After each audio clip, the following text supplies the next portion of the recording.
ব্যস্ততার মধ্যে আসলে হাজব্যান্ডকে নিয়ে বিয়ের দাওয়াত খাওয়ার সুযোগ কমই হয়ে ওঠে। তবে শ্বশুরবাড়ির কিছু স্পেশাল দাওয়াত বা আবদার থাকে যেগুলো আমি মিস করি না, কারণ আমি একটা লক্ষ্মী বউ। আমি গোল্ড তেমন একটা কিনি না, বাট আমি ডায়মন্ড খুব পছন্দ করি নিজে পার্সোনালি পরার জন্য। তো গোল্ডের গহনা আসলে উপহারই বেশি পাওয়া হয়। আমি সেভাবেই নিজেকে প্রেজেন্ট করি যে শ্বশুরবাড়ির দাওয়াত হলে যত কাজে থাকুক আমি অ্যাটেন্ড করার চেষ্টা করি।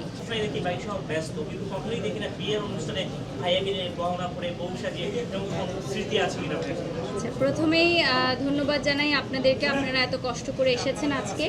বসুন্ধরা সিটি মার্কেটে আমরা এই মুহূর্তে হাউস অফ বেঙ্গলের গ্র্যান্ড লঞ্চিংয়ে আছি, এবং যেহেতু বিজয়ের মাস, সো আমি একটা বিজয়ের লুক নিয়ে এসেছি। এবং আজকে শহীদ বুদ্ধিজীবী দিবস, এবং পাশাপাশি আর দুদিন পরই হচ্ছে বিজয় দিবস। তো বিজয়ের মাসে আসলে এত সুন্দর একটি আমাদের আয়োজন, যে হাউস অফ বেঙ্গলের গ্র্যান্ড লঞ্চিং, যারা আসলে দেশের ঐতিহ্যকে বহন করে এবং আমাদের ঐতিহ্যবাহী গহনাগুলোকে আমরা প্রেজেন্ট করার চেষ্টা করেছি আজকে। আর মাহি ভাই, আপনি যে প্রশ্নটা করলেন যে ব্যস্ততার মধ্যে আসলে হাজব্যান্ডকে নিয়ে বিয়ের দাওয়াত খাওয়ার সুযোগ কমই হয়ে ওঠে, তবে শ্বশুরবাড়ির কিছু স্পেশাল দাওয়াত বা আবদার থাকে যেগুলো আমি মিস করি না, কারণ আমি একটা লক্ষ্মী বউ।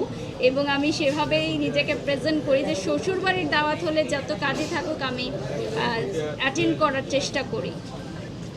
আমরা জানি যে আপনি বলেছিলেন যে গহনা আসলে ভাইয়া বেশি বেশি গহনা আপনাকে জমা করতে কেন বলেছে আসলে? দেখেন, আপনারা জানেন যে আমাদের বাংলাদেশে নারীরা হচ্ছে গহনাটাকে একটি সম্বল বা সম্পদ হিসাবেই আসলে ইনভেস্টমেন্ট স্বরূপ ওরা পারচেস করে থাকে। সো নারীরা গহনা সংরক্ষণে রাখতে পছন্দ করে, যে স্বামীদের বিপদের দিনে যাতে সেগুলো থেকে তারা ক্যাশ টাকাটা নিয়ে নিতে পারে। সো এরকম কিন্তু বহু নজির রয়েছে। আমি অনেক গল্প শুনেছি যে হাজব্যান্ডের যে কোনো বিপদের দিনে একজন নারী হিসাবে পাশে দাঁড়িয়েছে তার গোল্ডের গহনাগুলো দিয়ে। এটা হচ্ছে একটা ভালোবাসার প্রতীক, একটা ভালোবাসার সিম্বল, যে নাও আমি আমার সকল গহনা, যেগুলো সারা জীবনের একটা সম্পদ, সেগুলো আমি তোমাকে দিয়ে দিচ্ছি।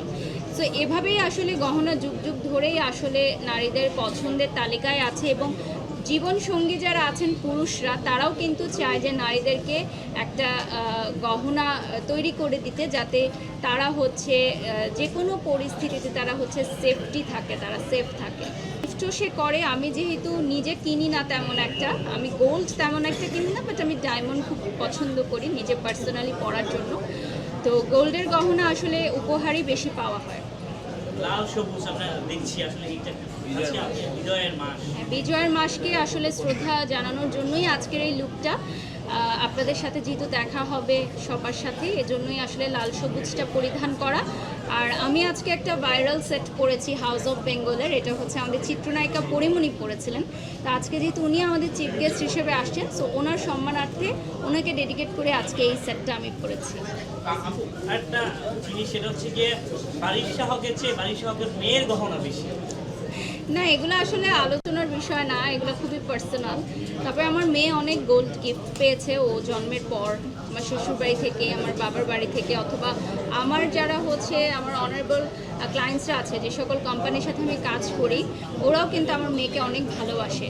তো দেখা যায় যে আমরা যে পারিশ্রমিকটা নেই অনেক সময়, তার চেয়ে তো আমরা অনেক বেশি এফোর্ট দিই। তো খুশি হয়ে আমার অনেক ভক্ত, দর্শক বা আমার অনেক ক্লায়েন্ট আছেন যারা আমাকে হচ্ছে গোল্ড উপহার দিয়েছে। তা আমার ভালো লাগে। অনেক অডিয়েন্স আপনি এই যে গহনাটা বাড়ির শাহকে তো ফলো করে, অনেকে কিনতে পারে। এটা আসলে প্রাইস কেমন? এটা 4 থেকে 5 ভরির মধ্যে আছে। আর এখন যেহেতু মার্কেট রেট অনুযায়ী 2 লক্ষ প্লাস রয়েছে আমাদের ভরির। আর এটা তো আমাদের নির্ধারণ করা হয় যে মার্কেটে কত রয়েছে ভরির প্রাইসটা। তো যখন কেউ পারচেস করতে আসবে, সেই দিনের রেট অনুযায়ী হচ্ছে তাদেরকে কিনতে হবে।